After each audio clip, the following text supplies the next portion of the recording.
Hola, buenos días, buenas tardes o buenas noches, en dependencia de la hora en que usted pueda conectarse y unirse nuevamente para compartir con nosotros este tiempo en nuestro canal Teologuemos o Teologando, para compartir enseñanzas de la palabra de Dios y siempre, particularmente siempre, vamos a estar compartiendo las enseñanzas particularmente doctrinales o mayoritariamente doctrinales. También compartiremos en algún momento cuestiones que tengan que ver más bien con el aspecto devocional, práctico, en fin, pero en gran medida, mayormente vamos atendiendo a asuntos de doctrina. Y es que la doctrina es la que, como pudiéramos decir, es como el escalón inicial, es como el peldaño inicial para la para la práctica, para la conducta, en fin, para la vida en general, que debe ser moldeada por el conocimiento de Dios. El conocimiento de Dios debe ser nuestra base para tener una vida cristiana que sea acorde con la dirección de Dios en su palabra. Bueno, hoy vamos a comenzar una serie que vamos a titular En defensa de las doctrinas de la gracia. En defensa de las doctrinas de la gracia. Y lo que motivó esta nueva serie, fue un comentario que una hermana de México, Jovita Campos Antonio, la hermana Jovita desde México, tuvo a bien compartir conmigo, me hizo llegar un comentario que ella encontró en la plataforma de Facebook. Aquí tengo una foto que voy a mostrarles. A ver cómo se ve esto aquí, la pantalla, mucha luz, a ver si se logra ver bien ahí. Ajá, aquí están los perfiles de Facebook de dos personas que ahora, bueno, ya les estoy mostrando ahí. Ahí pueden verlo, estos dos perfiles, y ahora les voy a explicar de qué se trata. En los dos perfiles que estamos viendo aquí de Facebook, dos muros de Facebook de dos personas diferentes, el perfil principal es el de abajo, que se llama verum argumentum, que es una frase en latín que significa argumento verdadero o verdadero argumento. Más bien la idea de un argumento correcto, un argumento verdadero.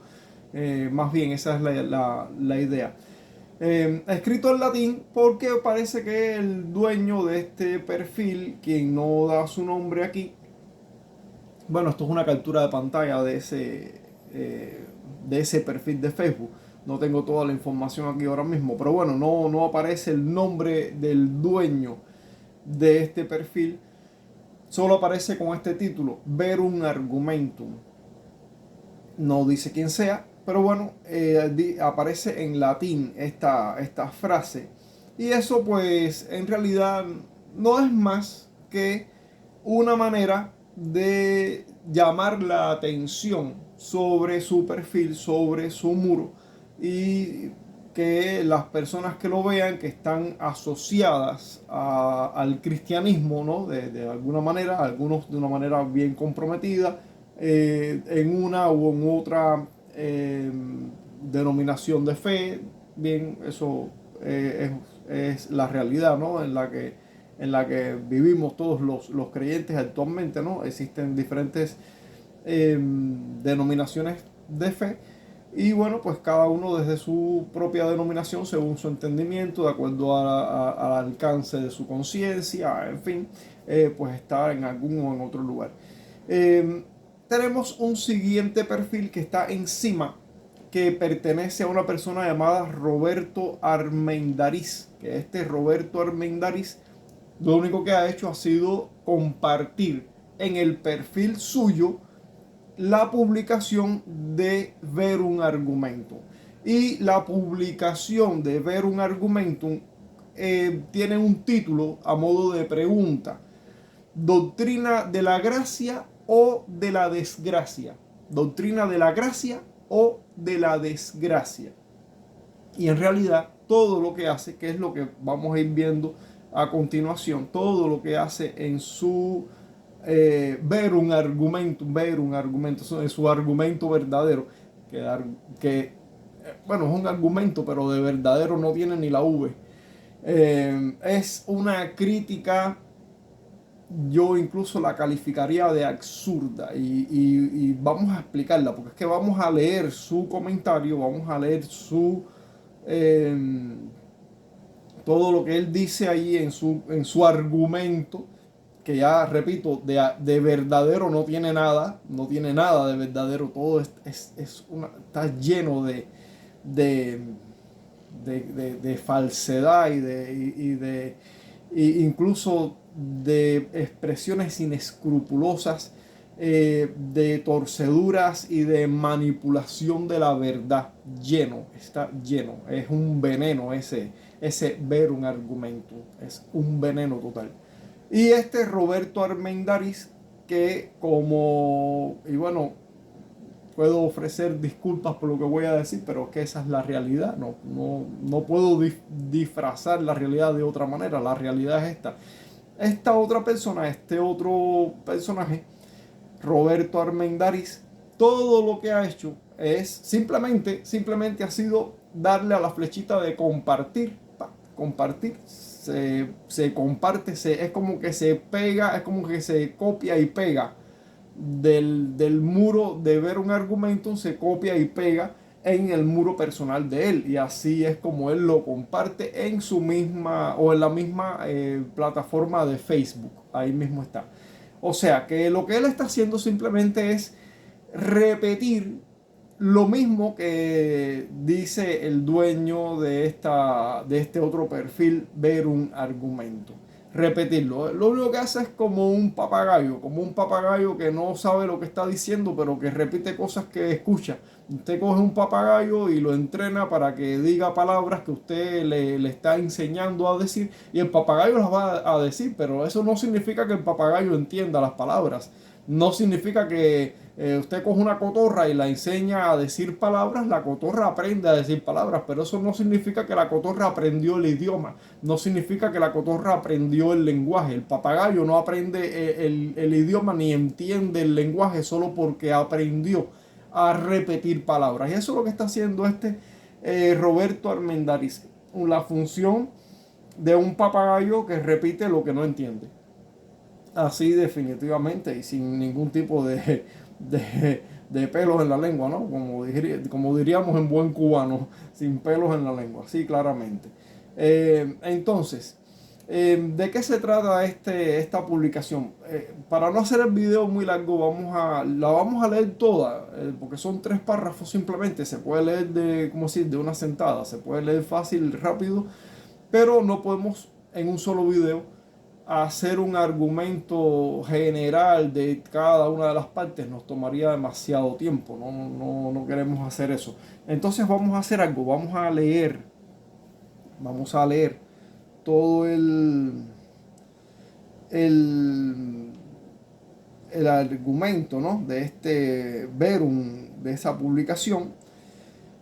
Y vamos a ir viendo por partes. Hoy vamos a ver una primera parte y así hasta que tengamos hasta que completemos la serie. Hasta que completemos la serie. Bueno, vamos a leer el Verum Argumento. Dice: doctrina de la gracia o de la desgracia.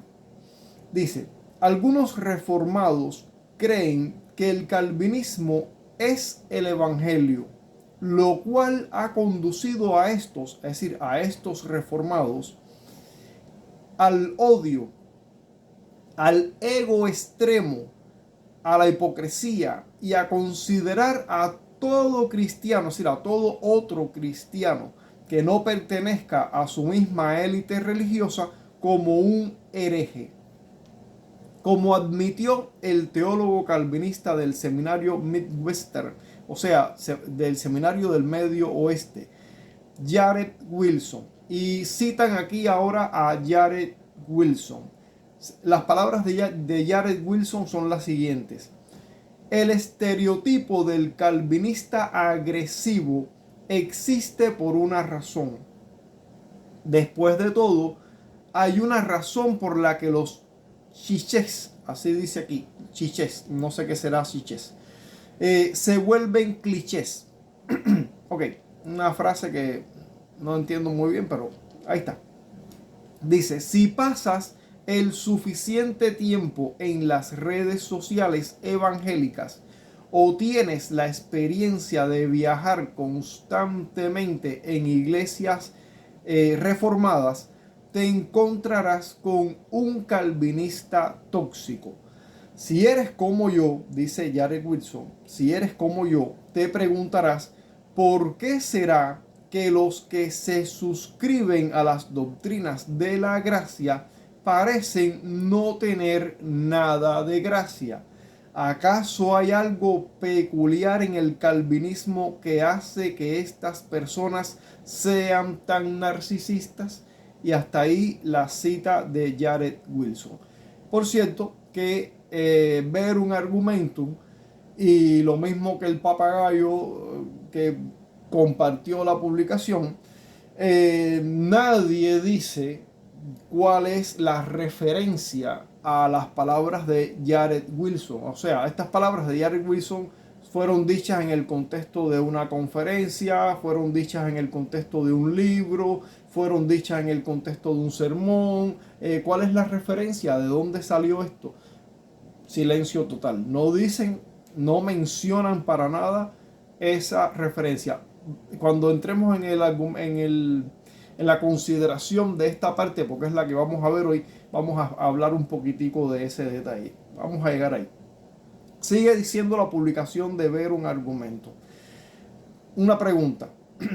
Pero es el tulip calvinista el evangelio. Es el tulip calvinista el evangelio. Para los que no están familiarizados con la sigla tulip. Tulip es una sigla de cinco letras que definen los 5 puntos de las doctrinas de la gracia que fueron, digamos, elaborados, pudiéramos decir elaborados, o pudiéramos decir que fueron la respuesta que se dio en el concilio de Dordrecht o de Dort. Dort es del diminutivo de Dordrecht, es una ciudad holandesa que ese concilio se realizó entre noviembre de 1618 a marzo de 1619 para responder a los remonstrantes arminianos que pretendieron cambiar la teología de las iglesias reformadas de Holanda, y no solo de Holanda, sino también del el resto de las iglesias reformadas que hubieran en ese tiempo en Europa, pero partiendo de Holanda. Así que la iglesia de Holanda se reunió en concilio para analizar la propuesta de los remonstrantes arminianos que presentaron ellos, los arminianos. Ellos presentaron 5 aspectos doctrinales que corresponden a la ideología de las doctrinas de Jacobo Arminio, que iban en contra, arbitrariamente opuestos a las doctrinas reformadas de la gracia. Iban en contra.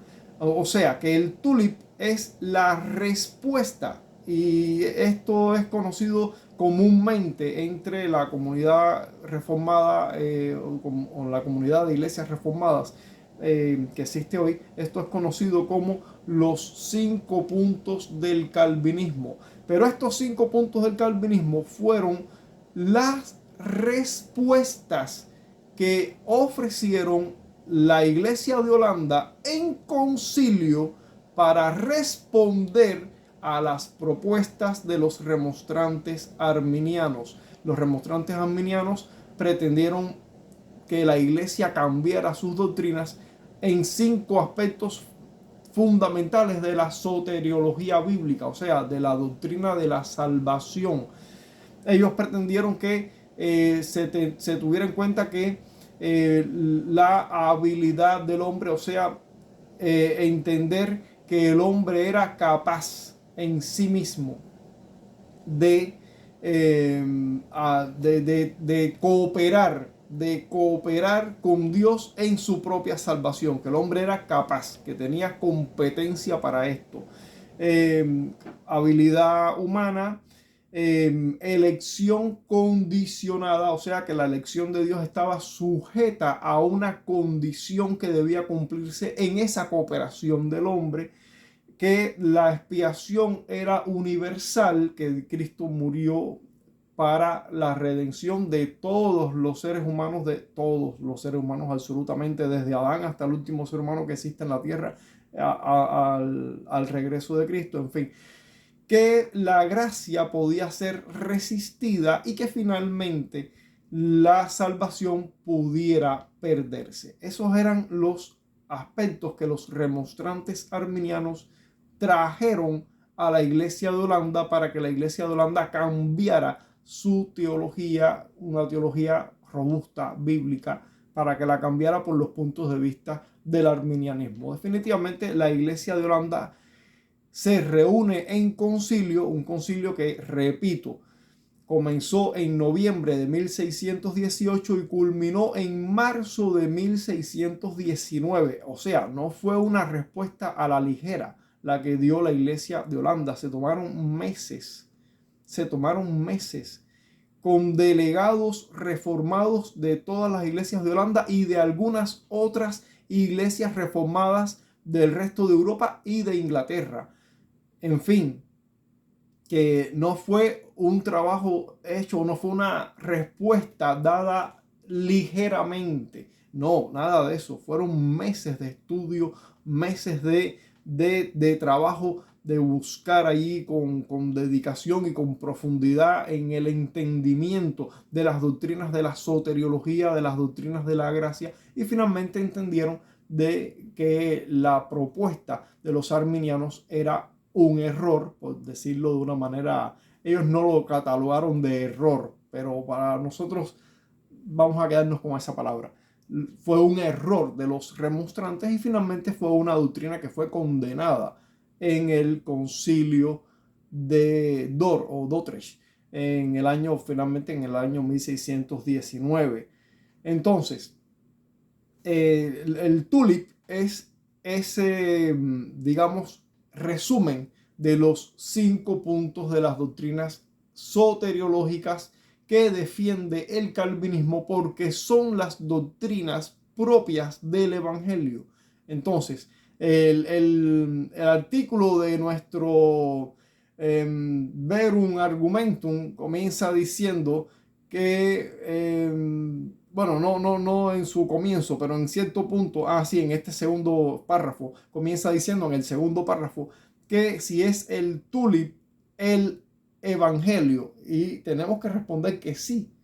Tenemos que responder que sí. El tulip lo que hace es precisamente expresar con claridad las doctrinas que definen el verdadero evangelio bíblico. Entonces sí, el tulip sí es el evangelio.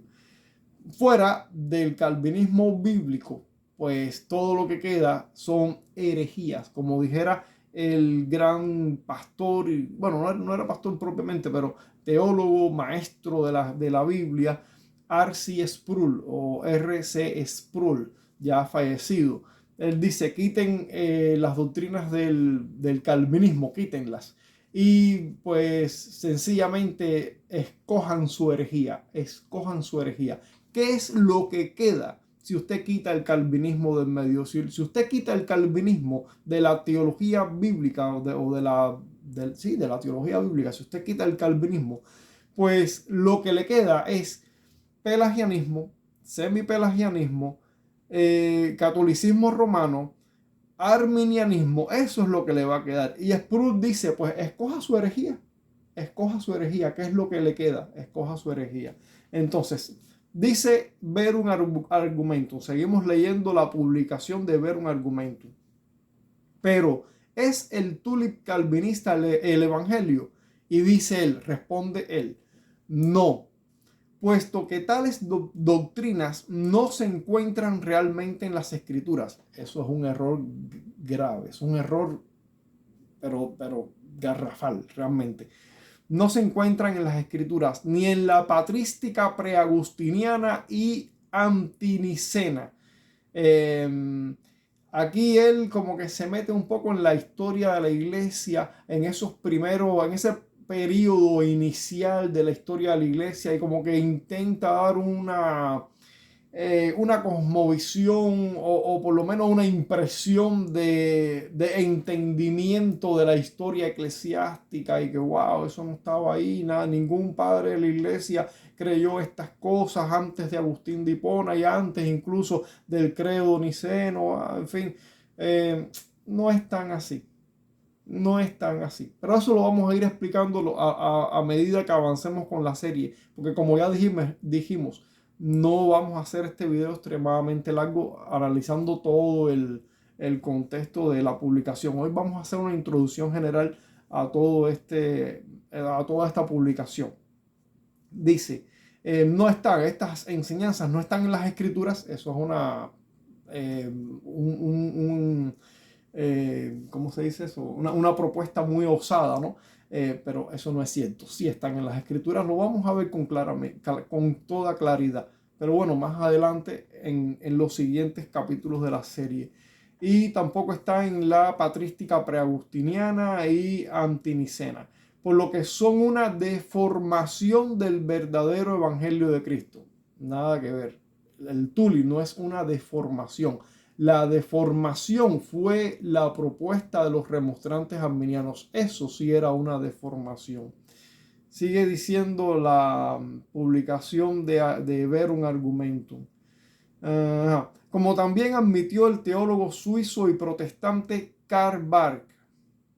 Karl Barth, tremenda referencia que se ha buscado el Ver un Argumentum. Vamos a enterarnos quién era Karl Barth también.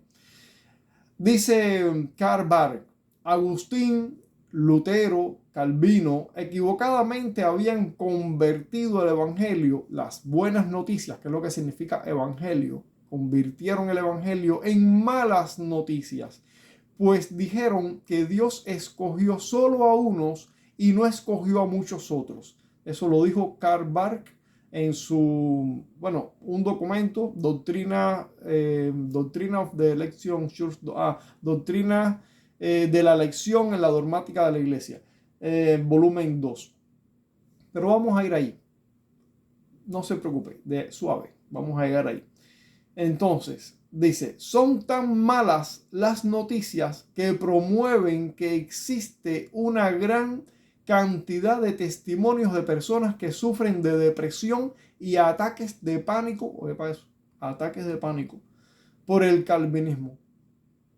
Bueno, lo cual es admitido por la propia Universidad de Ginebra, fundada por Calvino y por eruditos calvinistas como John Balserac en su libro Calvinismo, una breve introducción. Sigue diciendo el argumento,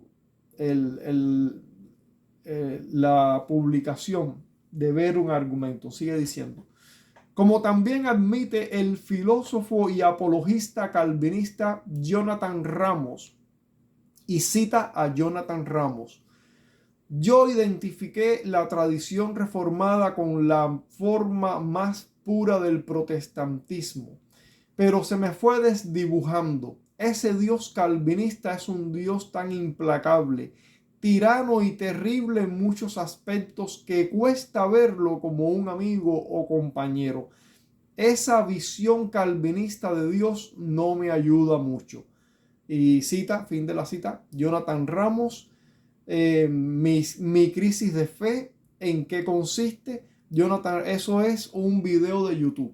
Un video de YouTube. Por cierto, yo busqué el video de YouTube y hice una grabación. Vine aquí con otro teléfono y hice una grabación en la computadora.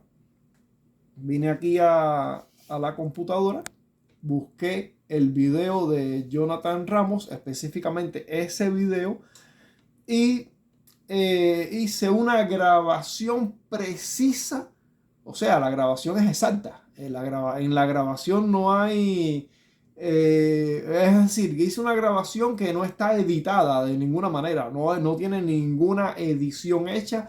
La grabación está específicamente bien precisa de todo lo que dice exactamente Jonathan Ramos en esa declaración, en esa confesión de mi crisis de fe.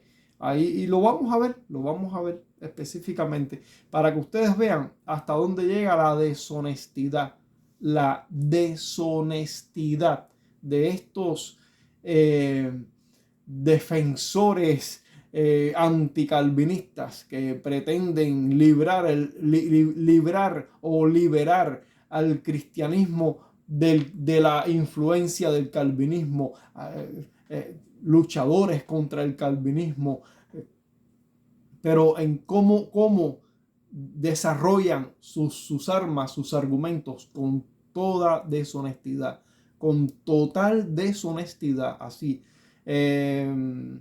Unos mintiendo y torciendo y manipulando los testimonios, y otros sencillamente como papagayos repitiendo lo que no entienden. Así actúan y así pretenden liberar al cristianismo de la influencia calvinista. Lo vamos a ver todo eso con calma. Entonces, sigue diciendo, como admite el filósofo y apologista evangelista Jonathan Ramos. A mí no me ayudó en nada la visión de ese Dios terrible, tirano, implacable, que no se puede ver como un amigo. No fue tan así. No fue tan así. Lo vamos a ver. Vamos a ver su propia confesión de su propia boca. Vamos a escuchar y a ver con nuestros propios ojos y a escuchar con nuestros propios oídos la declaración exacta y precisa que hace Jonathan Ramos de estas palabras que malcita ver un argumento. Ver un argumento malcita, cita mal, incorrectamente, cita con manipulación de las palabras de este hombre Jonathan Ramos, manipulando completamente el argumento, manipulándolo totalmente. Entonces dice, mi crisis de fe, ¿en qué consiste? En fin, Jonathan Ramos, un video de YouTube, lo pueden buscar, después les voy a mostrar ahí. Dice, en fin, ¿por qué tomar esto muy en serio? Dice ver un argumentum. ¿Por qué hay que tomarse esta cuestión del calvinismo muy en serio? ¿Por qué hay que luchar contra el calvinismo? ¿Por qué hay que luchar contra las doctrinas de la gracia? ¿Por qué hay que luchar contra el tulip? ¿Por qué hay que luchar contra todo lo que sea reformado? ¿Por qué hay que luchar contra esto muy en serio? ¿Por qué? Dice, porque aunque el calvinismo no es considerado como una secta, como los mormones, o sea, él define a los mormones como una secta, dice, o como los falsos testigos de Jehová, él define a los testigos de Jehová como una secta. Dice, el calvinismo no es considerado como una secta, él dice eso. Sin embargo, sigue diciendo, aunque no es considerado como una secta, como estos grupos que acabamos de mencionar, sí pervierte el evangelio de Cristo como lo hacen las demás falsas religiones. O sea, que el calvinismo no es considerado una secta, pero hace lo que hacen las sectas, pero no es considerado una secta.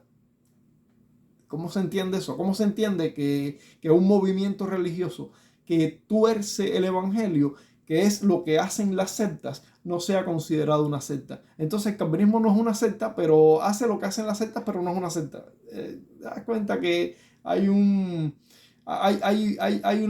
cuestión ahí que como que no está del todo claro, ¿verdad? No está del todo claro. Si un movimiento tuerce y manipula y engaña a los hombres con un falso evangelio, señores, eso es una secta. Definitivamente, eso es una secta. Pero él dice que el calvinismo no es considerado una secta, aunque hace lo mismo que las sectas. Bueno, vamos a llegar ahí también. Acuérdense que hoy solo estamos haciendo una introducción general, pero vamos a ir llegando a todos esos detalles con argumentos bien explicados y bien elaborados. Dice, aquí él cita Gálatas 1, 6 al 9, en fin, es cuando Pablo le escribe a los Gálatas, ¿quién os fascinó para seguir un evangelio diferente? Y si hay alguien que predica un evangelio diferente, sea anatema, en fin. No, si el evangelio es diferente y es anatema con toda justicia, ¿cómo es posible que el calvinismo tuerza el verdadero evangelio de Jesucristo y no sea considerado una secta? Eso es ilógico completamente. Entonces, y porque como decía el doctor John R. Rice, un nombre en inglés, John como de Juan, un primer apellido allí que inicia con R, pero no se dice, solo se menciona la R, y el segundo apellido Rice, para mencionarlo en español sería Rice, pero Rice, para mencionarlo, digamos, más correctamente. John R. Rice, como dijera John R. Rice. Entonces John R. Rice tiene un comentario que dice: el calvinismo es antibíblico, antievangélico y arrogante. Entonces, esas son palabras dichas por este John R. Rice, que también vamos a llegar ahí, también vamos a buscar la referencia bibliográfica de este señor y vamos a ver quién es o quién fue, porque ya es alguien fallecido, ya no vive entre nosotros ya. Eso está escrito en un documento que se llama Falsas Doctrinas del doctor John R. Rice en el año 1970. Y ahí es el final de la publicación de Verum Argumentum. Ahí ya Verum Argumentum, ese es el punto final de su publicación. Disculpen. Entonces, la cuestión es que este artículo está lleno de imprecisiones, está además lleno de deshonestidad, está lleno de ignorancia, está lleno de manipulación y aún así pretende llamarse argumento verdadero. Un veneno despreciable, para decirlo con todas las letras. Un veneno despreciable. Todo lo que está escrito en este artículo es un desbordamiento de un odio hacia las doctrinas de la gracia. Está desbordando un odio hacia las doctrinas de la gracia. Y las doctrinas de la gracia son las doctrinas más preciosas de las enseñanzas bíblicas, específicamente de las enseñanzas evangélicas. Las doctrinas de la gracia son las doctrinas que enseñan que la soberanía de Dios es la causa principal de nuestra salvación. Las doctrinas de la gracia enseñan básicamente por qué la gracia es más que necesaria, es insustituible. Cuando el apóstol Pablo dice ahí en Gálatas 2:21, la carta a los Gálatas, capítulo 2, verso 21. El verso 20 es un verso que muchos se saben de memoria. Con Cristo estoy juntamente crucificado y ya no vivo yo, mas vive Cristo en mí, y lo que ahora vivo en la carne lo vivo en la fe del Hijo de Dios, el cual me amó y se entregó a sí mismo por mí.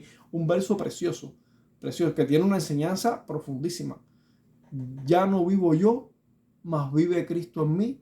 Con Cristo estoy juntamente crucificado. ¿Qué significa eso? Eso está potente.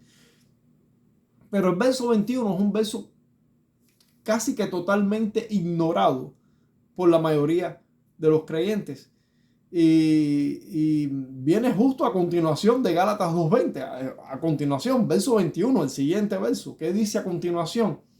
Dice el apóstol Pablo: no desecho la gracia de Dios, pues si por la ley fuese la justicia, entonces por demás murió Cristo. Estoy citando la Biblia en la Reina Valera, la versión Reina Valera.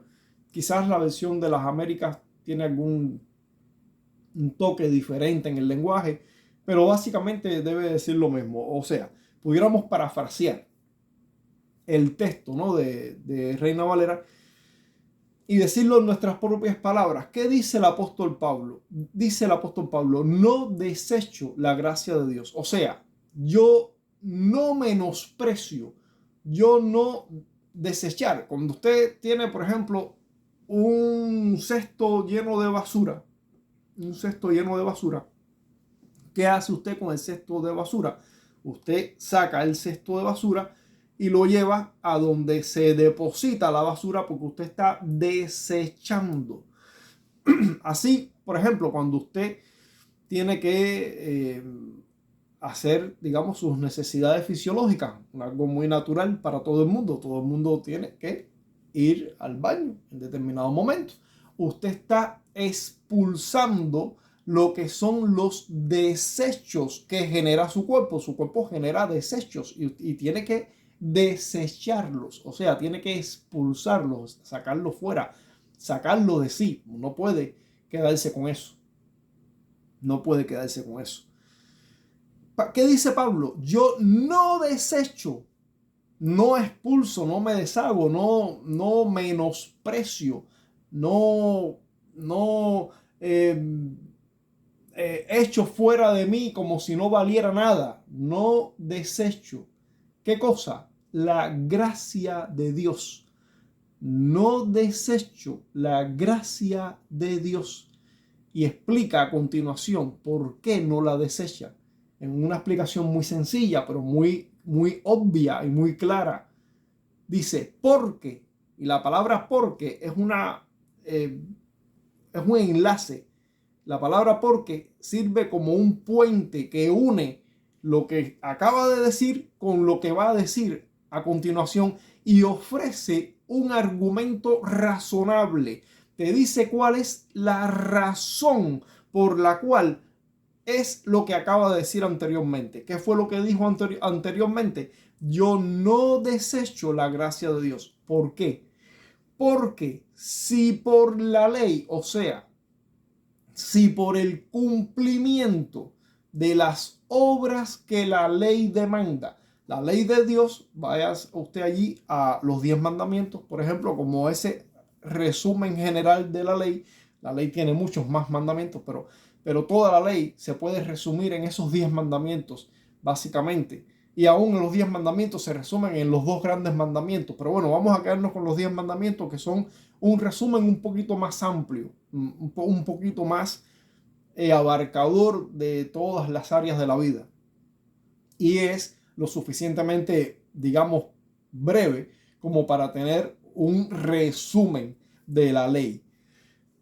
Si el cumplimiento, si la puesta por obra, si el realizar, el hacer, el cumplir, el obedecer los mandamientos de la ley, si poner por obras la justicia que la ley demanda, si uno pudiera presentarse justo, si por la ley fuese la justicia, si yo pudiera justificarme por cumplir con las obras que la ley demanda, entonces la razón última, la causa, la cuestión final, de todo eso es que entonces Cristo habría muerto innecesariamente.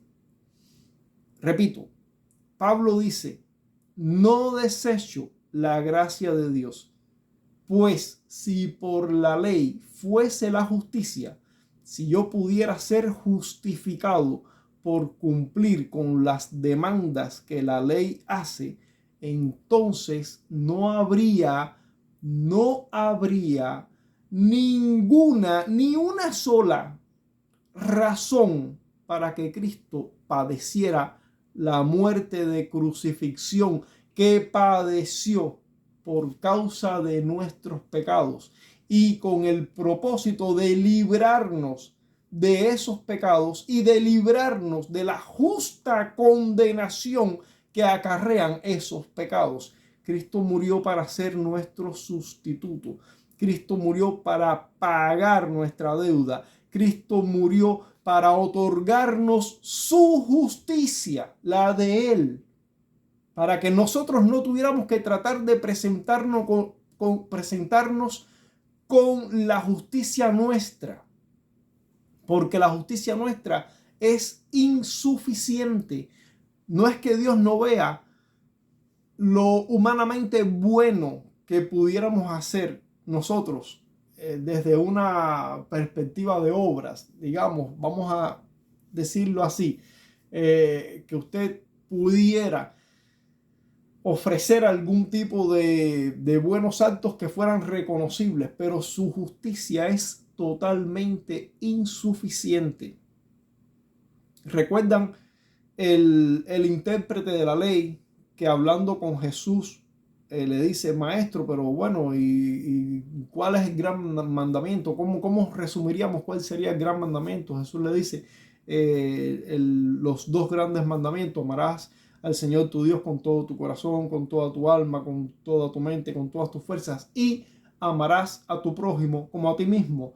Ningún otro mandamiento es mayor que estos.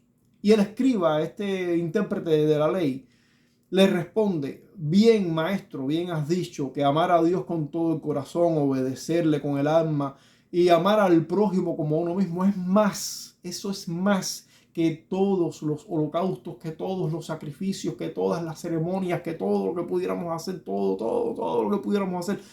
Si no amas a Dios con todo el corazón y si no amas a tu prójimo como a ti mismo, no, entonces, y Jesús le responde, no estás lejos del reino de Dios, no estás lejos.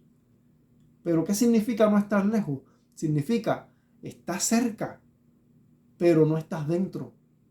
Estás cerca, pero aún estás fuera, porque a este escriba, a este intérprete de la ley, le pasaba lo mismo que a Nicodemo, este otro, digamos, en el sentido humano, este otro buen hombre, humanamente. Recuerden que todos somos pecadores, delante de Dios no hay ninguno bueno, y Dios lo dice claramente, no hay bueno ni a un uno, no hay justo ni a un uno. Pero bueno, en términos humanos, tenemos a un religioso sincero,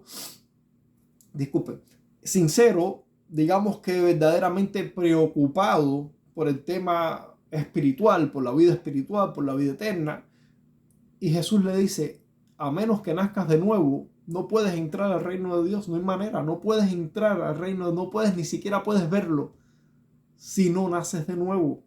O sea que no basta con estar cerca, que era lo mismo que le pasaba al intérprete de la ley. Jesús le dice, estás cerca, pero estás fuera. Estás cerca, pero no estás dentro. Entonces, ¿qué es lo que está pasando con estas personas que necesitan nacer de nuevo y que necesitan la gracia de Dios? Y Pablo, el apóstol Pablo dice, no desecho la gracia de Dios. Ahora, ¿por qué me he detenido un poco en hablar un poco acerca de la gracia de Dios, de la importancia de la gracia? Porque de eso se trata el TULIP.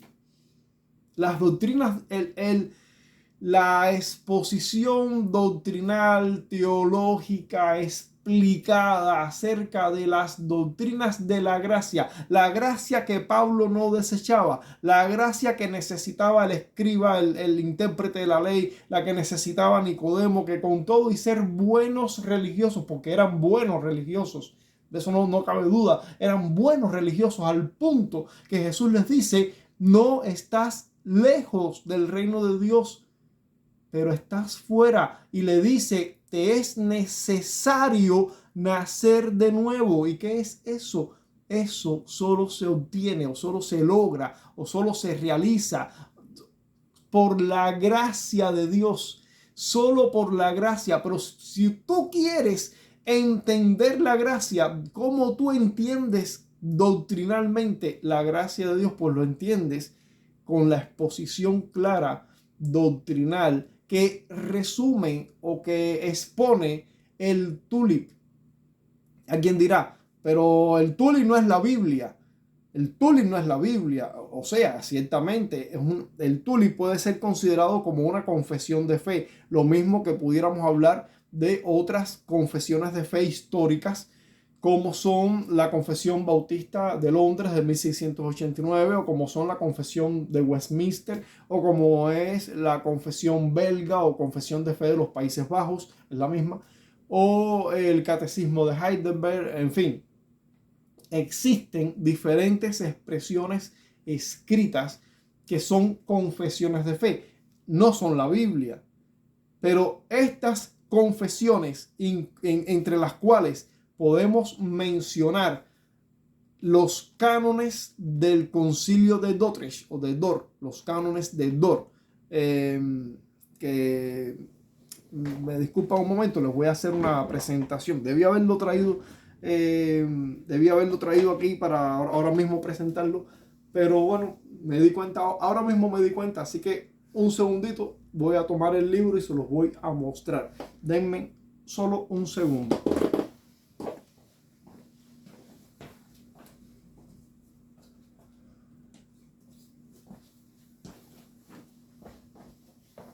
Ok, aquí estamos.